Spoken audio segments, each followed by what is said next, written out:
de vista gera qualquer resultado que se queira. Como diretor, deu destaque à arte de interpretação e ao conteúdo emocional dos planos fílmicos, que demonstrariam qualquer tipo de sentimento humano.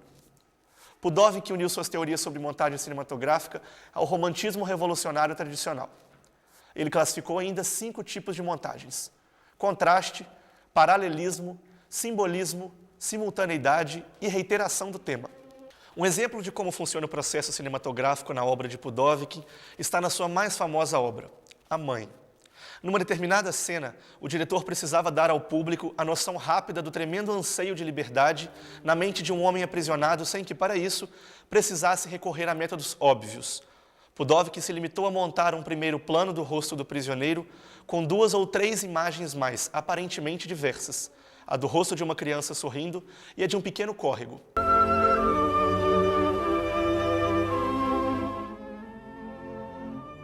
O modo como alterna essas imagens e o ritmo abrupto dessa sucessão provocam instantaneamente no espectador o sentimento desejado de sair do cárcere e incorporar-se ao mundo livre.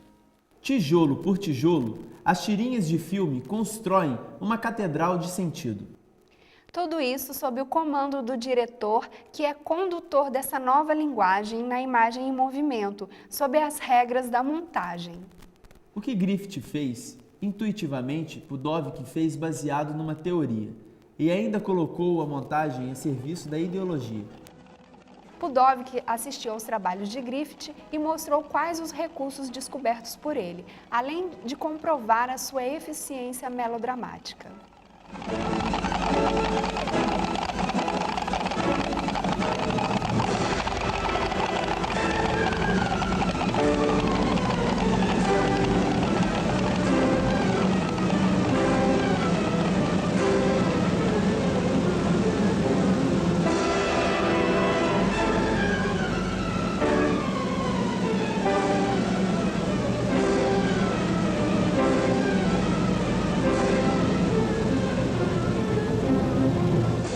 Dois colegas, também teóricos, Eisenstein e Vertov, renegaram com energia as técnicas de Griffith, apontando para soluções extremamente originais, mas que não foram totalmente encampadas pelo desenvolvimento posterior do cinema por serem sofisticadas demais para serem entendidas pelo grande público. Vertov defendia um cinema em que o mais importante era a câmera agindo sobre a realidade. Já Eisenstein achava que o maior bem do homem é a razão. Por isso, ela é quem deveria controlar o desenvolvimento da história contada no cinema. A montagem deveria se pautar por ritmo, métrica e na tentativa de criar metáforas totalmente intelectuais para chocar o público e convencê-lo da força do comunismo. Por isso, Eisenstein filmou muito a própria Rússia. Contando histórias de sua luta revolucionária, vamos conhecer agora um pouco dos pensamentos de Eisenstein com Laila Rezende. Apesar de não ter sido o inventor da montagem, o russo Eisenstein foi sem dúvida um de seus mais eméritos teóricos e com certeza aquele que mais amplamente a utilizou em seus filmes. Foi ele quem proporcionou sua melhor classificação, desde os tipos mais elementares aos mais complexos. Começando com A Greve, de 1924, apresentou e defendeu teorias como as das montagens rítmica, métrica, tonal, harmônica e intelectual. Acreditava que o impacto da montagem podia ser maior quando existisse um choque de imagens e ideias. Toda sua teoria tem presente o efeito do filme na mente do espectador, através do choque ou da atração, mas também a forma como o espectador recebe esse estímulo.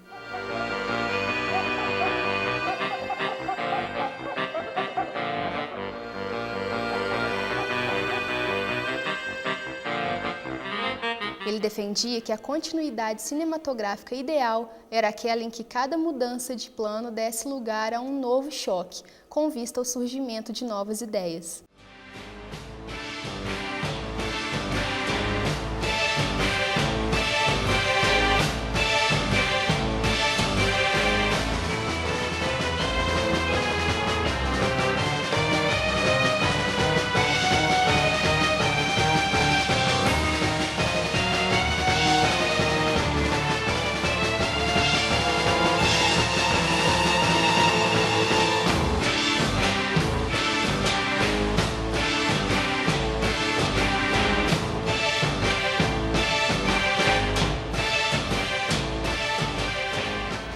seus filmes não se encontra a menor intenção de transição suave. Para Eisenstein, a montagem não era uma simples sucessão de planos, como uma mera ligação de partes. O plano não era um simples elemento da montagem, mas era sua célula viva. Na sua perspectiva, a montagem é a arte de expressar e dar significado por relações de dois planos de tal forma que se origine uma ideia que não está presente em nenhum dos dois planos separadamente.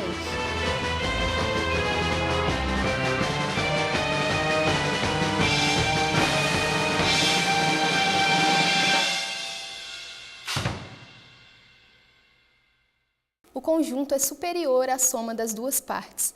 Através de seus filmes mais importantes, como O Encouraçado Potemkin, de 1925, e Outubro, de 1928, ele mostrou a força da montagem e da composição de imagens. Afinal, era um mestre dessa arte.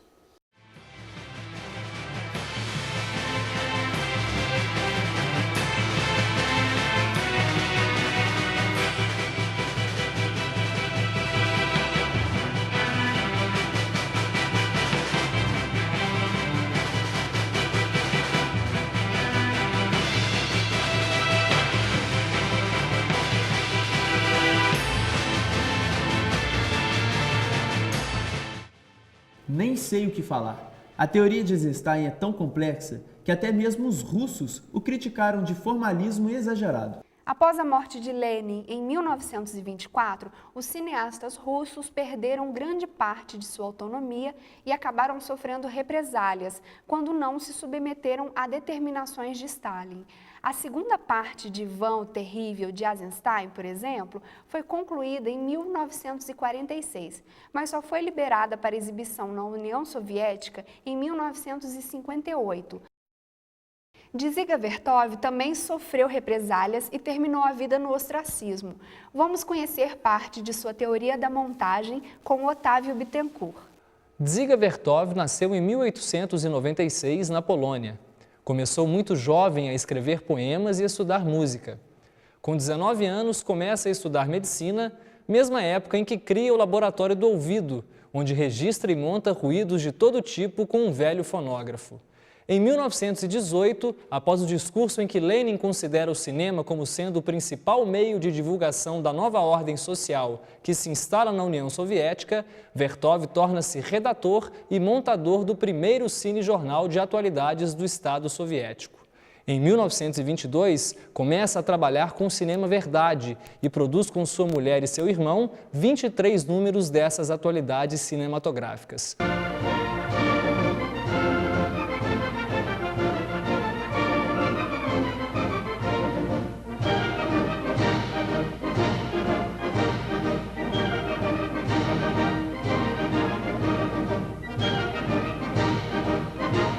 A partir de 1923, Vertov desenvolve diversas atividades, tanto práticas, de realizações de documentários, quanto teóricas. Todos os seus experimentos com as imagens escolhidas do real são objeto de textos manifestos, em que ele declara seus princípios das relações entre olho, câmera, realidade e montagem.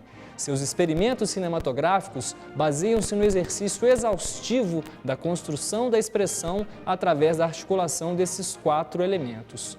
Dentre seus filmes, destaca-se 3 Cânticos para Lenin, que toma como tema 3 canções populares inspiradas por Lenin. Mostra diversos aspectos da União Soviética, das regiões europeias e asiáticas. É o filme em que Vertov pôde pôr em prática com mais perfeição todas as teorias produzidas desde os anos 20, sobretudo acerca da montagem de imagens e sons. Vertov usa da melhor maneira nesse filme materiais de arquivo, principalmente aqueles que registram as imagens e a voz de Lenin. Palavras de Vertov. Eu, cineolho, crio um homem muito mais perfeito que aquele que criou Adão. Crio milhares de homens diferentes, segundo desenhos distintos e esquemas pré-estabelecidos. Eu sou o cineolho. Tomo os braços de um, mais fortes e hábeis, tomo as pernas de outro, melhor construídas e mais velozes, a cabeça de um terceiro, mais bonita e expressiva, e pela montagem crio um homem novo, um homem perfeito.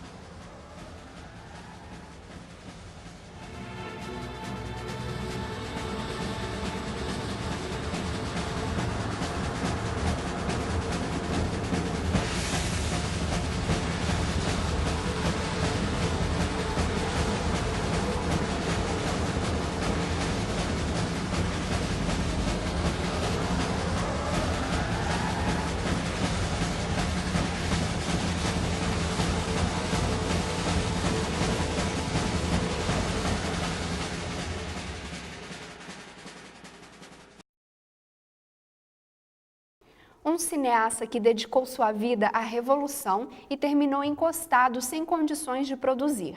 O cinema tem muitas dessas histórias, até mesmo nos Estados Unidos, que só para citar um caso muito conhecido, expulsaram um de seus mais valorosos diretores, Charles Chaplin.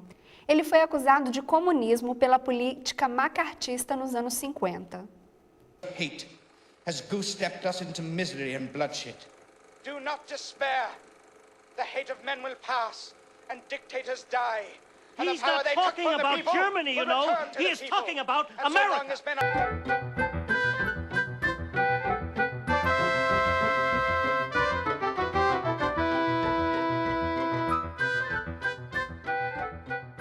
Finalizando o grupo dos cineastas soviéticos, vamos conhecer agora um pouco do trabalho de Dovchenko. A reportagem de Alexandre Oliveira. Ao contrário de Eisenstein e Vertov, o ucraniano Alexander Dovchenko não tinha como objetivo a narrativa ficcional ou documentário. Seus filmes podem ser definidos como poemas visuais. Em seu trabalho Terra, Dovchenko utiliza imagens estáticas apresentadas de forma independente na montagem, de elementos que remetem ao universo do campo.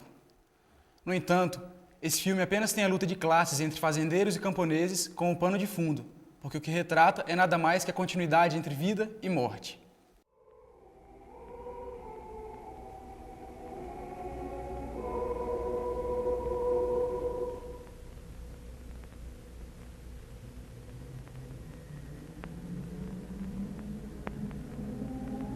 Assim, Dovchenko não compõe uma narrativa essencialmente lógica em Terra, devido à ausência de continuidade, mas estabelece, dessa forma, um novo modo de montagem.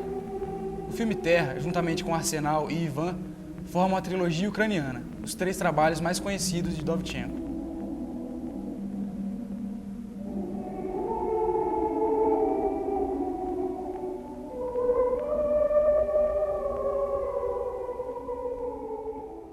Alguns filmes de Dovchenko têm coisas realmente curiosas, como cavalos que comentam certas situações. Os críticos dizem que o tipo de montagem poética criada por Dovchenko influenciou cineastas posteriores como Buñuel e Antonioni. Mas isso já é uma outra história. O cinema mudo forneceu a base da linguagem audiovisual e continua sendo conhecimento obrigatório para quem quer entender os mecanismos da construção de sentido com a imagem em movimento. Nossa viagem no tempo do desenvolvimento da edição fica por aqui. Mas antes, preparamos uma lista de filmes que estão bombando no cinema nesse final de ano, com Leandro Lacerda.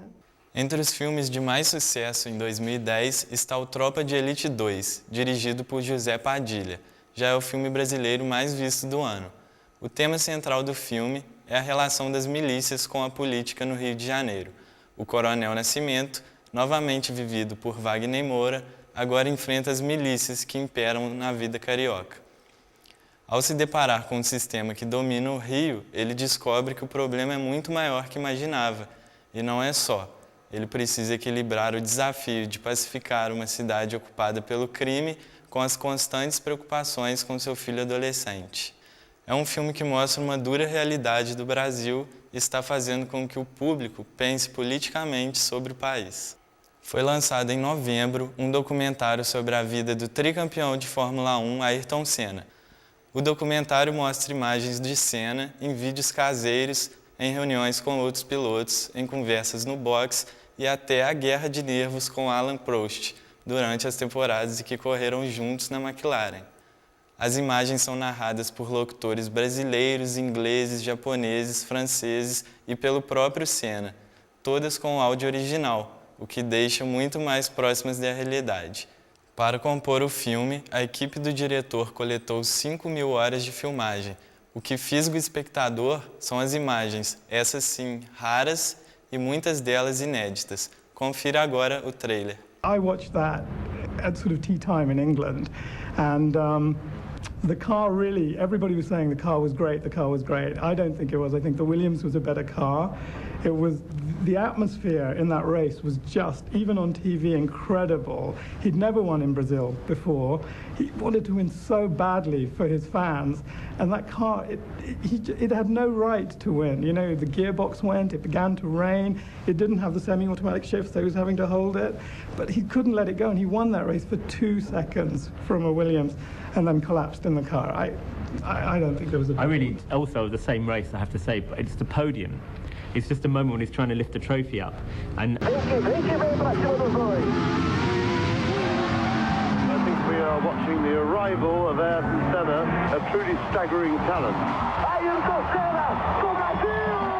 Ayrton has a small problem. He thinks that he can't kill himself. And I think that's very dangerous. We are competing to win. And if you no longer go for a gap, you're no longer a racing driver.